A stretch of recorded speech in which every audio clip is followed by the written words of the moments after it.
Allen Park, the Detroit Lions pressured opposing quarterbacks less often than everyone except the Oakland Raiders last year. Now they're no. One pass rusher is less than 3 weeks from hitting the open market. Lucky for them, they could pick from several potential replacements when they're on the clock at 8th overall in this year's NFL Draft. In a conference call with reporters, NFL Network draft analyst Daniel Jeremiah name-checked Michigan's Rashan, Houston's Ed Oliver, Clemson's Cleli Farrell, and Mississippi State's Montez Sweat among the possibilities for Detroit at no. 8. Gary struggled with his production at Michigan, and was held to just 3.5 sacks last year while missing time because of injury. But he also looks like an athletic marvel who can play both inside and out. If he has a big showing at the NFL Combine this week, he could scale as high as no. 2 in the draft. I still have him as a top 10 player, Jeremiah said. It wouldn't shock me if he was the second pick in the draft because there's tremendous upside to him. From a skill set standpoint, I think the ceiling for him is like a Cam Jordan. That's some heavy praise. Nick Bosa, Quinnen Williams and Josh Allen are almost universally regarded as the 3 best prospects in this draft. All are defensive linemen, too, which will thin out Detroit's options at that position. But there's no shortage of talent at that position either. Oliver, for example, once was regarded as a serious candidate for the number 1 overall pick. Now his stock has deflated some because of a disappointing final season that was marred by injury and production issues, plus a very public spat with a coach on the sideline.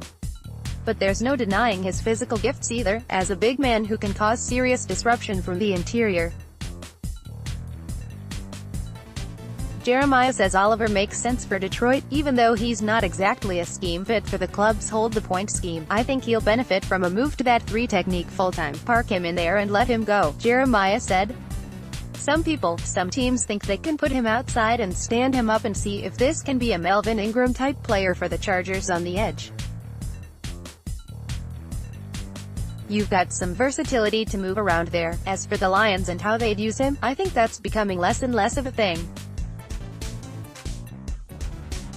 I think there's so much of a premium on the quick pass game in the league right now that even some of these traditional 2-gap teams, hold-the-point teams, you've got to find somebody that can get some penetration inside because they're finding ways to somewhat neutralize what you're doing off the edge. The ball is coming out and you can't get home.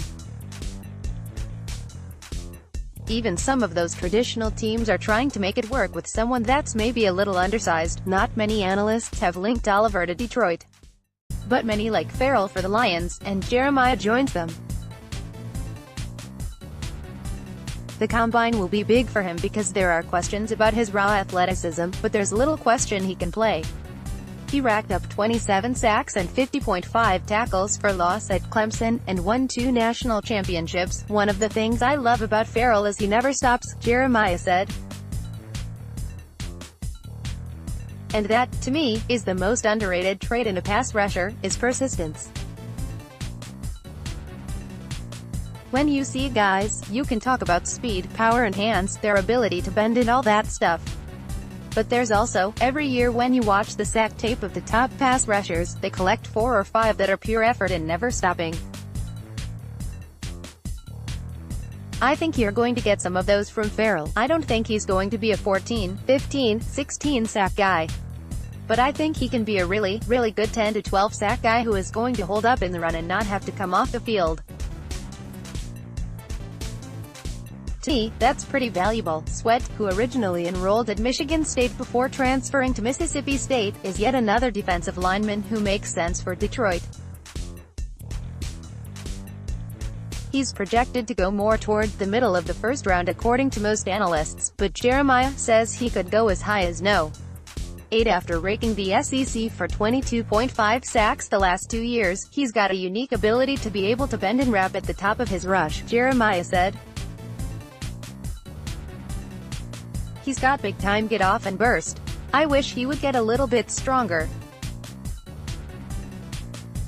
In the run game, he can get a little too high at times, and can get pushed around. That's 4 defensive line prospects for Detroit, not including the 3 that are expected to go at the top of the draft.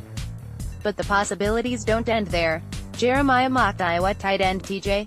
Hawkinson to Detroit last month. Such a pick would stir controversy in Detroit, where fans have not forgotten about former first-round picks like Brandon Pettigrew and Eric Ebron. Both enjoyed productive seasons for the Lions, but neither fully realized his potential.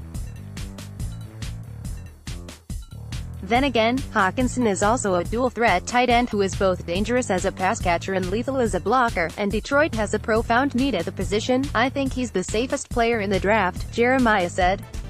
"I watched him the day after watching Rob Gronkowski live in person in the playoff game against the Chargers, and I saw Gronk completely dominate a football game without having to really catch the ball. He was just so dominant in the run game. And then I flip on this kid and he's not as tall as Gronk, and I don't compare anybody to Gronk, he's at a whole different level in terms of what he can do, but I saw this kid with the same temperament and nastiness in the run game and controlling the run game. On top of that, he does nothing but get open and catch everything they throw to them. He's going to be a very valuable player with a high floor as well as a high ceiling.